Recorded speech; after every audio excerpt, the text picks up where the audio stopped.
Hey, and welcome back to the second part of the second half of this Killing Floor 2 differences video. Yeah, you guys know where I'm going with this. Oh man, I'm gonna be talking for a really long time. I'm sorry if these videos seem to kind of get under people's nerves because I know a lot of people just like concise videos where people just tell you what's different. But I like to take my time and explain things. So if you guys don't like my style, then maybe you guys can find another video. But I like taking my time and explaining everything possible. I'm just kind of like that person. I like to elaborate. So anyways, moving on from where I left off last time. So these are the last few notes that I have under the general gameplay at mechanics category here.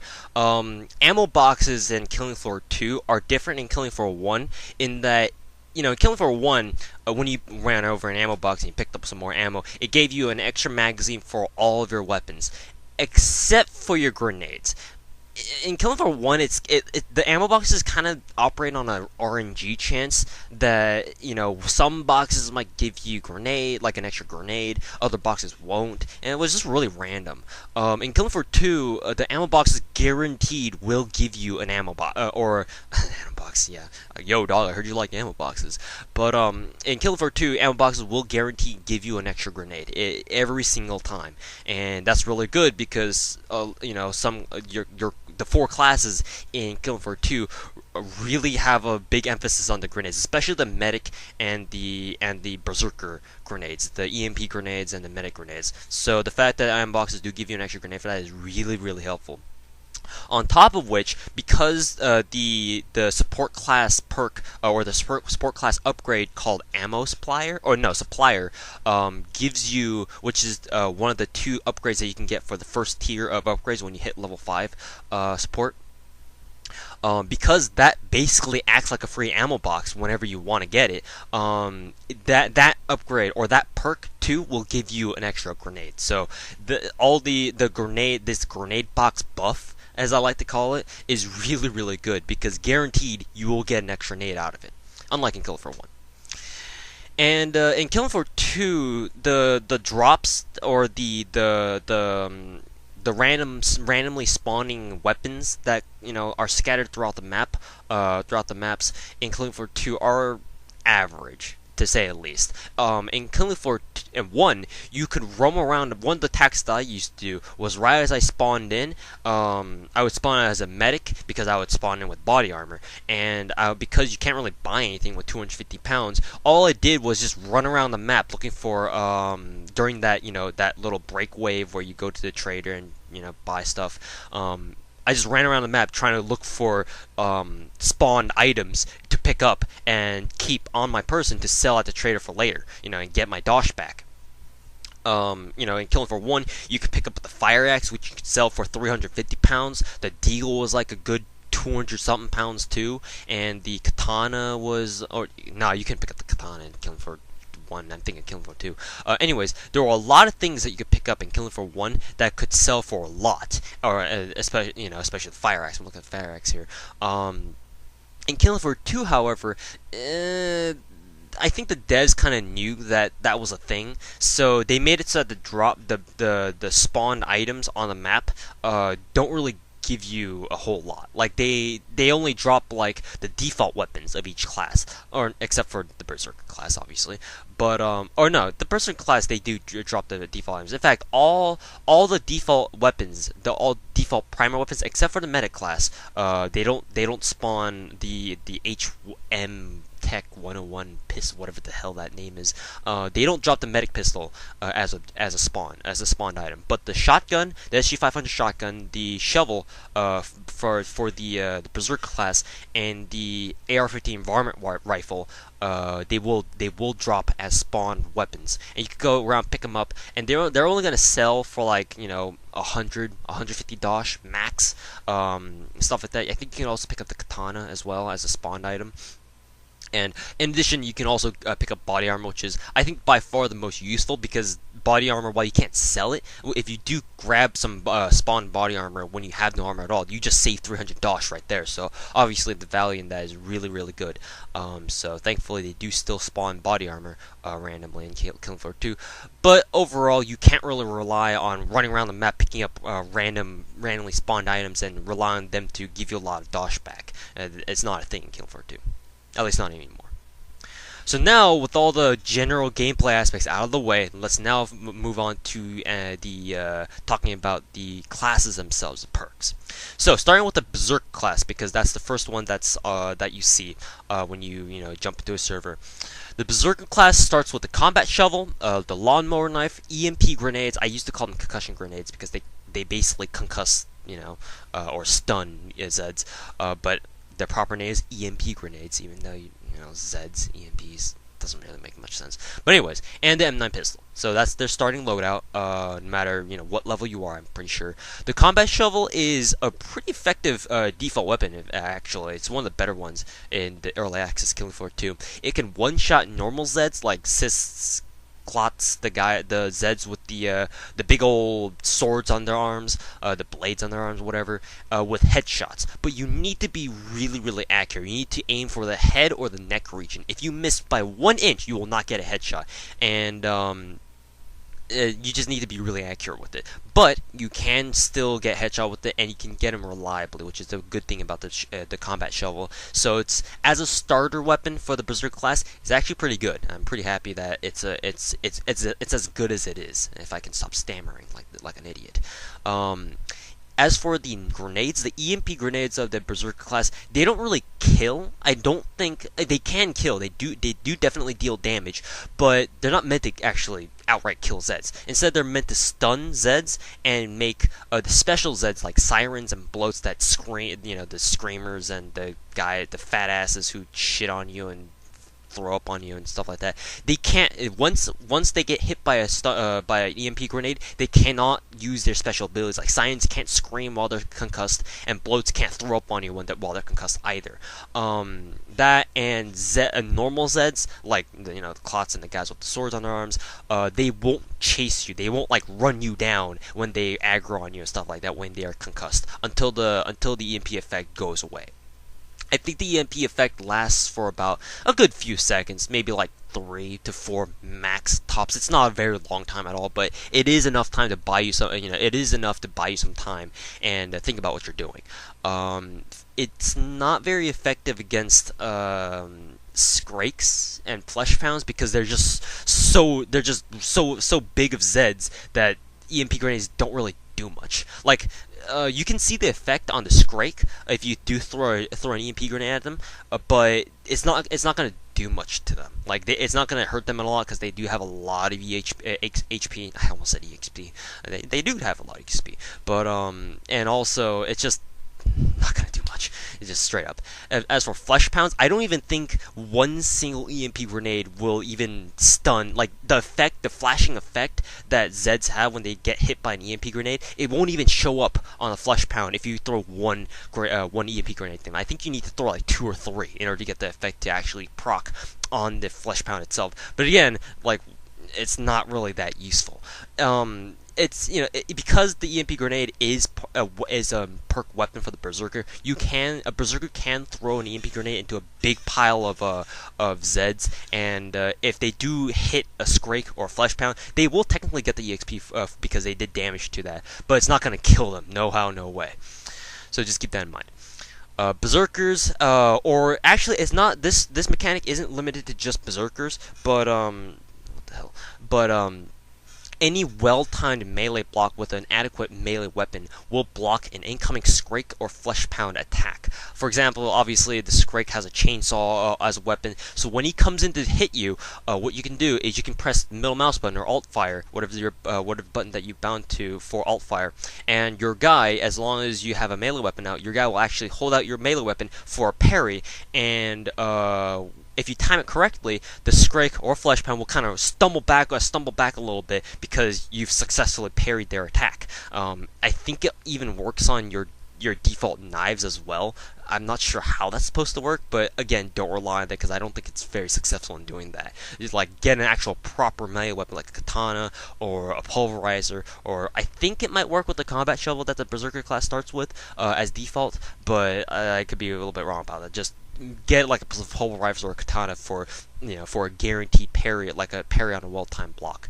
But if you stumble them, this will make them attack. This will make them stop attacking because Skrakes and Flesh Pounds repeatedly attack you through series of attacks. So by parrying a attack successfully, they will kind of stumble and they'll kind of reel back and they'll stop what they're doing. So it'll buy you valuable time here to get a lot of damage in without having to worry about a Skrake being on top of your ass. So there you go. It's pretty good. The purpose of the Berserker class itself is to deal with special Zeds like Sirens, Bloats, Skrakes, and FPs, even though I did make it sound like Berserkers can't do much against Skrakes and Flesh Pounds using Berserker weapons. For example, the Pulverizer can one-shot Sirens with the alternate attack, which the Pulverizer is a Berserker weapon. I'm pretty sure it wasn't in Killing Floor 1. I think it's a new weapon here in Killing Floor 2. But what you can do is you can use it as a standard melee weapon. You can kind of bash it around like a club, and it's a lot better than the combat shovel at popping heads off too, which is really nice. But its alt fire uses high explosive rounds at close range. So what happens is your pulverizer actually has a magazine on top of it, where the pipe head is, whatever it is, and it's filled with explosive rounds. And when you use alt fire, your guy kind of winds up for it, so it's not like an immediate attack like the primary attack, but it kind of takes a second to wind up, and then you slam it onto a Zed. And what happens is the hammerhead will basically explode with a lot of damage. It deals a lot of damage. Do not underestimate the pulverizer's alt damage. And it'll explode. If you don't hit anything, it won't explode. If you hit the ground, it will explode. If you hit like an object, any sort of object, it will explode, even on your teammates too. I'm pretty sure. But if you hit it on a Zed, they'll probably explode if they're a normal zombie or if they're a Siren Zed. It's really good on Sirens because I think it's an almost guaranteed one-hit kill anywhere to the body for a Siren, and this is very useful because Sirens are really fucking annoying, and it's kind of hard to kill them actually with just standard assault rifles and submachine guns. So having a Berserker take care of all the Sirens that he can get his hands on with the Pulverizer is really, really useful. I think it can even one-shot Bloats. I'm not too sure how it works on higher difficulties, but if you do get a really nice headshot on a Bloat on lower difficulties like normal or easy or something like that, then I believe the Pulverizer is enough to one-shot them completely. It's just one and done. Bam, they're dead. But if you can't kill them once, it will stumble them. That's the main perk of the Pulverizer, is that your alt fire actually stumbles Bloats, Sirens. If you somehow don't one-shot them, it should be a one-shot at any part of their body though.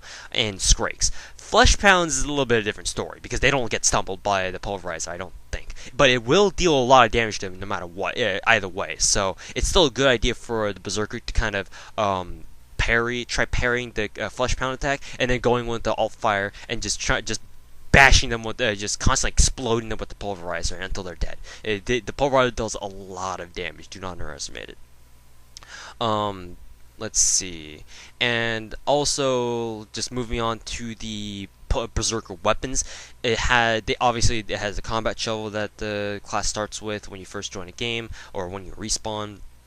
It's got the Pulverizer. It's got what's called a nail gun. I'm sure there's the full name out there somewhere, but it has the nail gun where it fires either one nail at a time, or it fires 7 nails in burst fire mode, all at once. And if you fire it in burst fire and at a Zed like a Skrake, it'll actually stumble them just like a Pulverizer alt fire. So it's pretty useful. It's not my weapon of choice though. I only get it if I have the dodge for it. I you really don't have anything else to spend it on.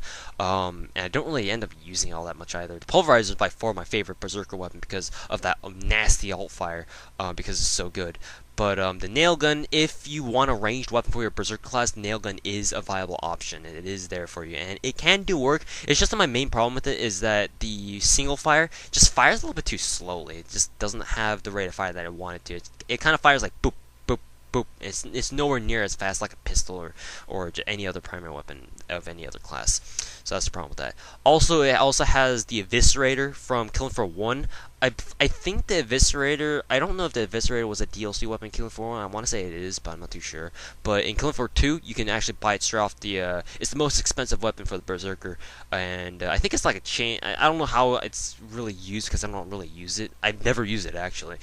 But watching other people use it, I think it's kind of like a chainsaw where you mow down normal Zeds with it. And for bigger Zeds like Skrakes and Flesh Pounds, you can actually fire the chainsaw blade at them, and it'll deal massive damage to them. I think I'm pretty sure that's how it works. I'm not too sure though because I've never used it. So, by far my favorite class setup for the Berserker is to use the Pulverizer as a main, nail gun if my money can allow it, and anything else is just extra. Just all you really need as a Berserker is a Pulverizer because that's really it. Pulverizer is by far my favorite Berserker weapon. I think it's the most effective too, to be honest. But again, some people prefer the Eviscerator, and that's completely understandable.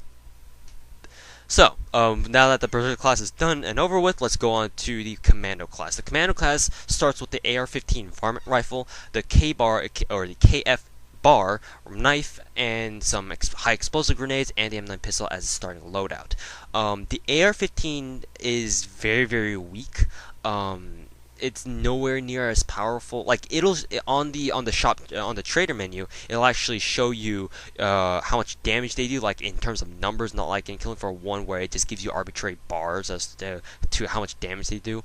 In Killing Floor 2, they actually give you solid, hard numbers and statistics. But the AR-15 Varmint Rifle is not very strong at all. In fact, it uses by the looks of the magazine. I'm being a gun nut here, but I think it might be firing 9mm rounds, which is not a very powerful round at all. Like the AR-15 is supposed to fire STANAG rounds, like a proper assault rifle mag, but it only fires 9mm by the looks of the magazines. That the AR-15 uses in Killing Floor 2. But I'm just being nitpicky. In any case, it's just a very weak gun. For normal Zeds, it's gonna do work, obviously, because normal Zeds don't really have that much HP. But for Zeds like Skrakes and Flesh Pounds, you're not gonna do much damage at all. Like, just don't even bother. But that being said, it is very accurate, and you are able to pop heads very, very easily with the AR-15 Varmint Rifle. Especially put it on single fire. If you put it on single fire and you hip fire with it, it's basically a laser beam. So just keep that in mind. That being said, the AR-15 Varmint Rifle is not able to be put on full auto. It's only available in burst fire and single fire. So what I usually do is just single fire it. I don't really like burst fire on the AR-15, so I just single fire it all the way. So bam, bam, bam, tap, tap, tap, pick up all the heads. So yeah, AR-15s, you need to get headshots.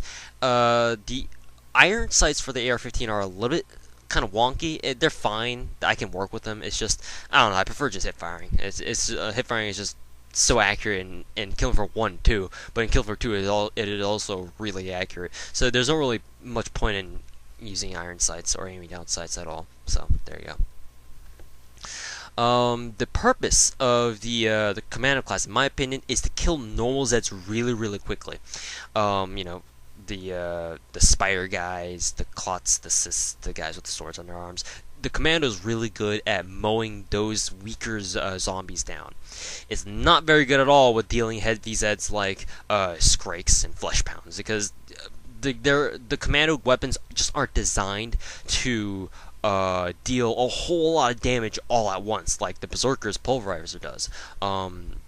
But, obviously if you shoot it straight enough, obviously they'll go down eventually. It's just, you're going to need a whole lot of bullets in order to pull that off. So, Headshots are absolutely critical to mowing down normal zombies and special Zeds like sirens and bloats, because if you headshot a bloat, obviously they can't shit on you, they can't fart on you, they can't throw up on you, and if you headshot a siren, they can't scream anymore. And also, going for headshots on Skrakes and Fleshpounds is also really good because, you know, obviously getting headshots deals bonus damage and kills them faster. So just keep that in mind.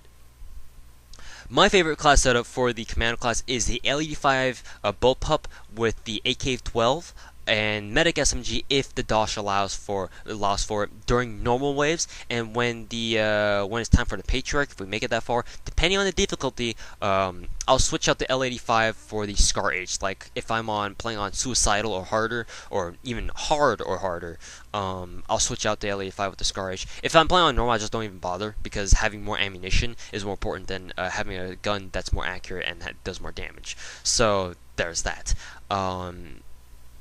I think overall the Commando class is a lot stronger than it used to be in Killing Floor 1 because of one reason: the L85. The L85 Bullpup is a really strong gun in Killing Floor 2. The Killing Floor 1 variant was alright. It showed up a lot as a spawned item. It just wasn't very strong at all. Like, the only good thing about it was that once you reached a high enough level, your L85 Bullpup had a lot of ammunition for it as a commando class. But in Killing Floor 2, it actually kills shit reliably. So for that reason, the L85 is, in my opinion, the one single reason why the Commando class is so fun to use, because the L85 is actually a viable gun now. It's that simple, in my opinion. And maybe I just sound like I'm pulling shit out of my ass, but, you know, that's what made the class for me in Killing Floor 2. That's all I have to say. Anyways, moving on to the support class. The support class starts with the SG-500 pump shotgun, the machete, some frag grenades, and the pistol. The frag grenades and the HE grenades, just as a side tangent, I'm pretty sure they just do the same thing because they're just both offensive grenades that just are designed to kill Zeds. I'm not too sure what the exact differences are between the HE and the frag grenades from the Commando and the support classes, but as far as I can tell, they just do the exact same thing. They just have different names, and they have different effects, because obviously frag grenades throw frag shrapnel everywhere, and high explosives just go boom. So there you go. Just wanted to mention that. And the pistol, obviously, as the starting loadout. The shotgun, just like the support class from Killing Floor 1, the SG-500 shotgun is a very good default shotgun, or default weapon. I think by far the SG-500 is the best default gun that you can get out of any of the default classes that are in early access Killing Floor 2. The SG is very strong, as you would expect of a shotgun, and it's the only perk that, as far as I play the game anyway, it's the only perk whose default gun is not only one of the better guns in the game, but also it's the gun that I would definitely keep with me throughout the entire game. Like, it's one of the guns that I keep on me most of the time. Let's see where I'm at here. Let's see. Sometimes, though, when you run out of your ammo for your shotguns, I don't know if this is a glitch or not, but when you run out of shotguns the first time with the when you run out of shotguns, when you run out of ammo for your shotguns the first time around for normal waves, when you switch back to your shotguns, sometimes you end up with a few more shells than you originally had. Like, I swear, like, I know this is a thing. Like, I'm pretty sure it's a glitch, but whenever you run out of ammunition for your shotguns as a support class, and you switch out to another weapon because you're out of ammo, make sure to switch back to your other, your shotgun that has no ammo, because chances are it might have a few shells like that. You just mysteriously grabbed out of thin air for some reason. It's really weird how it works, but hey, it's a helpful glitch, even if it just gives you only a few shells. A few shells might be a matter of life or death, because shotguns. So yeah, just keep that in mind. The purpose of the support class, in my opinion, is to kind of balance. It's kind of like the gap that bridges. Gaps don't bridge things. It's the bridge between the Berserker and the Commando class. It can do both roles. It can serve both purposes, but your effectiveness depends on your skill. For example, if you don't really have that great aim, then killing Zeds is your perk, or is your purpose on the squad. You know, with your shotguns, with your double barrels, your AA-12s. You can take care of special Zeds like, you know, bloats and sirens really quickly. And with the AA-12, you can either use that to, you know, mow down Skrakes or flesh pounds or deal a lot of damage in a short amount of time, or you can mow down hordes of normal zombies really quickly and efficiently. But if you have really good aim and you can aim your shotguns very well, then you can take down heavier Zeds like Skrakes and Flesh Pounds really easily by getting lots of consistent headshots with them, and you can kind of focus on doing that. So I think the support really depends on the player's skill in terms of how effective he is as a viable member of the team. So just keep that in mind. In addition, some of the support class upgrades when you rank up are team oriented, such as the earlier mentioned ability called Supplier, where, you know, your teammates can go up to you, press E next to you. When they're next to you, it'll actually show you a little screen on the bottom of your screen or your bottom of your HUD when you come close to a support guy who has the Supplier perk on him, and it'll say press E to grab ammo from so and so, and when you press E, it'll say you have grabbed ammo from so and so, and you will find that you have grabbed another clip for all your guns. So obviously that's kind of useful, and that and a lot of the support's later upgrades are also very much so team oriented. In fact, the support class also has an upgrade where you can self-sustain yourself. Like, for example, my support, I prefer going with the additional plus 50 HP because I like having a lot more HP. However, the other upgrade on the same tier list is called the Regen, or it's something like that, where you can automatically regenerate your own HP at any given time. It's a passive ability, so you don't have to worry about it. It just does it for you, so that medics don't have to worry about healing you as long as you're out of combat. They can just focus on healing everyone else instead and not have to worry about you not being healed, because obviously you're healing yourself. So yeah, support classes, obviously the upgrades help the class live up to their name. My favorite class setup for the support class is the SG500, the default shotgun, and the AA-12. The AA-12 is godlike in Killing Floor 2, just like it was in Killing Floor 1. The M1014, which is the other shotgun that you can get as a support class. Oh, actually, I should have mentioned the Commando class weapons. The Commando, a quick tangent, can start with has the AR-15 varmint rifle, the LE5 SA-80 bullpup rifle, the AK-12, which is the new AK in this game, and the what is it called? The good old Scar H from Killing Floor 1. So there, I had to quickly mention that because I forgot to say that before. The support class in Killing Floor 2 can access the default SG500 shotgun, the good old double barrel from Killing Floor 1. It's it's actually called double barrel boomstick, which I find absolutely hilarious. It also has the M1014, also from Killing Floor 1. It also has the same red dot from the Killing Floor 1 M1014 too, and the AA-12. The M1014, I've never really liked the M1014, even in Kill Floor 1. And in Kill Floor 2, it's also kind of meh, because you only start with 6 shells, and you know you run out of ammo really quick because it's an automatic, or it's a semi-auto gun or shotgun. So yeah, I'm not really too sure what my opinions are on the M1014. I just tend to avoid it. However, recently I have been getting into the double barrel hype train, and I'm actually really liking it. I may be switching out my default or my favorite class setup to have double barrel plus AA-12, and you know, just rock that instead. And yeah, that's how I'm running with this. I know that one of the later upgrades lets you carry 5 extra slots, just like in how in the support class worked in Killing Floor 1, where every time you ranked up, you gained an additional so-and-so amount of space that you could carry on your person, or weight that you could carry.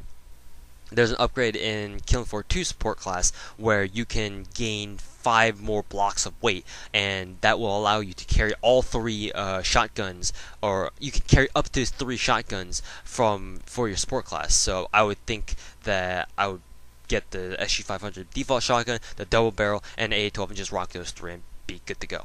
So yeah, there you go. Now moving on to the field medic class. The field medic starts with the medic pistol, the regular pistol. So technically, this class is kind of weird, where you start with 2 pistols instead of just 1.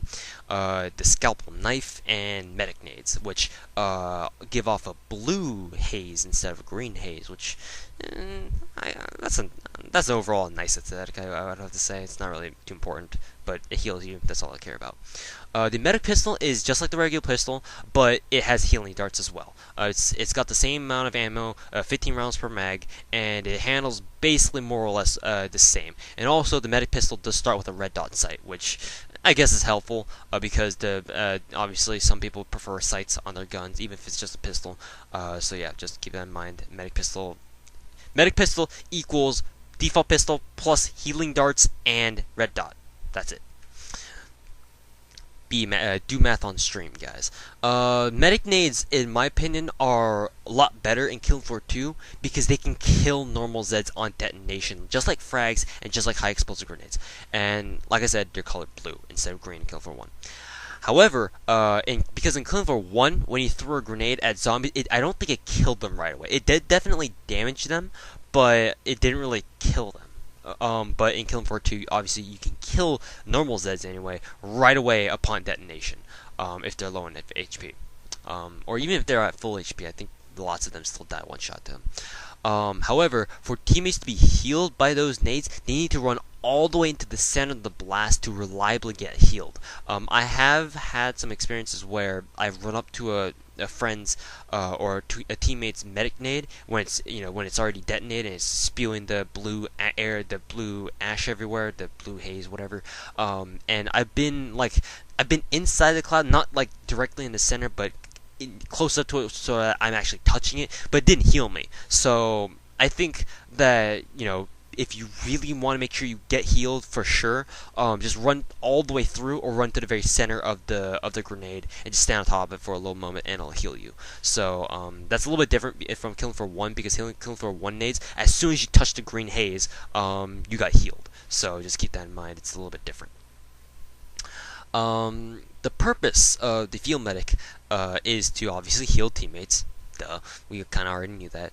But just in Killing Floor 1, when you reach high enough level to the point where your armor becomes so strong that you just become a god, you can actually become a punching bag for your team by letting heavy Zeds like Skrakes and Flesh Pounds aggro you and chip away at your armor, so that your other teammates can just kind of lay in on them and just bash them to death. In Killing Floor 2, or I should mention Killing Floor 1 first. In Killing Floor 1, the medic's armor got really, really strong every time you got to a higher level. And by the time you got level 6 medic, your armor was godlike. Like, it literally takes, like, Skrakes on normal difficulty, like 10 swipes or more even, to get rid of all your armor. And it takes a lot of damage for you. And hence, that's why, medics are pretty strong when you're level 6 in Killing Floor 1. In Killing Floor 2, I think they're even stronger because medics not only gain better armor, but they gain extra armor. I think that's how this works. I could be wrong about this, but they're normally, other classes, like for example the Commando class, they gain more HP, like they gain 2 HP every time they level up. For a total of 25, so a total of 50 HP. So at max rank at level 25 Commando, you will have a max HP of 150 HP. And that's automatic. You need to use an upgrade for that. In Killing Floor 2, the medic kind of works in the same way, just like the Commando class in Killing Floor 2, but it applies to their armor. And I think medics do get a little bit more bonus max HP as well. But as level 10 medic, you gain about 30 extra armor, so you start with 130 armor instead, which is very nice because having more armor is always useful. In addition, your armor is better than standard armor, so that's like 2 buffs stacked on top of each other, and that complement each other very, very well. So medic's actually a pretty tankable class, surprisingly, more so than Berserker, which you'd think is kind of weird, but that's that. The medic class can access the medic pistol, the medic submachine gun, the medic shotgun, and the medic assault rifle. They all kind of look kind of similar because the point of them is that they're all like modular weapon systems, so they just kind of build off one another. let's see, the medic pistol's kind of like meh, whatever. It's just a pistol, not gonna do much. The medic submachine gun is weak. It's kind of like the varmint rifle, but it's better because it's full auto and you have more ammo for it. But it's not, and it can mow down normal Zeds pretty quickly and pretty easily, but it's not going to do anything to like special Zeds or like heavy Zeds like Scrakes and whatnot. You know, it's not going to work. The shotgun is a pretty kick-ass gun, actually. It's kind of like the AA-12, where you don't have a lot of ammo for it, but it fires fast, so you chew through ammo like no one's business. But it is very strong for a shotgun. So it's one of my preferred weapons as a field medic. And also it has the AR-15, or not the AR-15, the medic assault rifle. So yeah, there you go. My favorite class setup is the medic pistol, the medic shotgun, and the medic assault rifle, because you can carry all three of those and have one last block of weight to spare, which you can't really buy anything else anyway, so what's the point? So yeah. The medic, one thing about the medic guns is that the medic pistol, the medic SMG, and the medic shotguns all use 50 energy in order to shoot healing darts. It's kind of like in Killing Floor 1, how the medic guns in Killing Floor 1 for the field medic kind of worked as well, where you know, if you can shoot multiple healing darts, you just need to wait for the charge to get up to a certain sufficient amount in order to shoot those and heal your teammates. So it kind of works the same here for the medic guns in Killing Floor 2. However, the medic AR, it only uses 30 charge every time you shoot a healing dart, and because it works on a 1 to 100 basis, just like how the medic syringes worked in Killing Floor 1, not only can you shoot 3 of them at once, but also you can shoot a 4th one very quickly, and you can just constantly spam healing darts at your teammates using the medic AR, which makes the medic AR a really must-have tool for the medic, because you can heal constantly with it. So yeah, there you go. And also, whenever you heal your teammates with the medic gun, when your crosshairs are invisible unless you turn them on. I think there is an option to turn them on in the options for Killing Floor 2. When you scan your crosses over a teammate who's kind of hurt and needs healing, your game will actually give you an audio cue, like a little blip, like a little beep. I can't really imitate that sound, don't ask me to do it again. But it'll give you an audio cue to let you know that your teammate that you're looking at needs healing. And if you aim down sights at them using a medic gun. All medic guns, by the way, have the same default red dot sight on them, so that's kind of good, because the red dot sights on them are actually really usable and really nice. When you aim down sights with a medic gun at a teammate who needs healing, your red dot will kind of grow will have a little light blue ring around it that'll tell you, hey, look, your teammate needs healing. You should probably hit the alt fire button, and you can heal them. You can know which teammate that you need to heal. In addition, in Killing Floor 1, healing remotely with your medic gun was kind of a tough task, because you had to be really, really accurate with your medic gun. Like, you had to be dead on accurate, and it also had a little bit of travel time, so the further away your teammate was, the harder it was for you to heal them if they needed healing. However, in Killing Floor 2, healing has become a lot easier, because now the healing darts are semi-tracking. I don't want to say they're like seeker tracking, but they're semi-tracking, because when you hip fire them, you don't need to be totally accurate in order to heal someone using healing darts. But if you aim down sights and heal people, it's a lot more guaranteed that you're going to heal them, because you know when you aim down sights, it kind of locks them in, and you can shoot the healing darts at them and it'll heal them. The healing darts do count as bullets in Killing Floor 2, and like I mentioned before, because teammates can body block you, they will also body block your, I shouldn't say body block, they will block your bullets. They will also block your healing darts. So if a teammate gets in the way of your healing dart and he's injured, he will actually get healed instead, and you're going to have to shoot another healing dart to the original guy you want to heal, if that makes any sense. So just be careful of that. Your darts will get blocked by Zeds and then other teammates if you're not careful.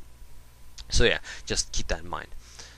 And yeah, Also, one last tidbit about them and Mediguns is that Mediguns will make make Zeds stumble or make them flinch, even on like normal Zeds or bloats or sirens. I don't know if this works so well on Skrakes. I think it might work on Skrakes and Flesh Pounds. It might depend on the difficulty, but it may even stumble those kinds of Zeds to the heavier Zeds. So just keep that in mind. This medic is, or the medic has a lot more utility in this game than they did in Killing Floor 1, which is kind of amazing to think about because the medics were still really good and really important in Killing Floor 1. Anyways, I've talked for long enough. I will finish the rest of this video series off in the next and final video. So thank you very much for watching, and we will see you guys later.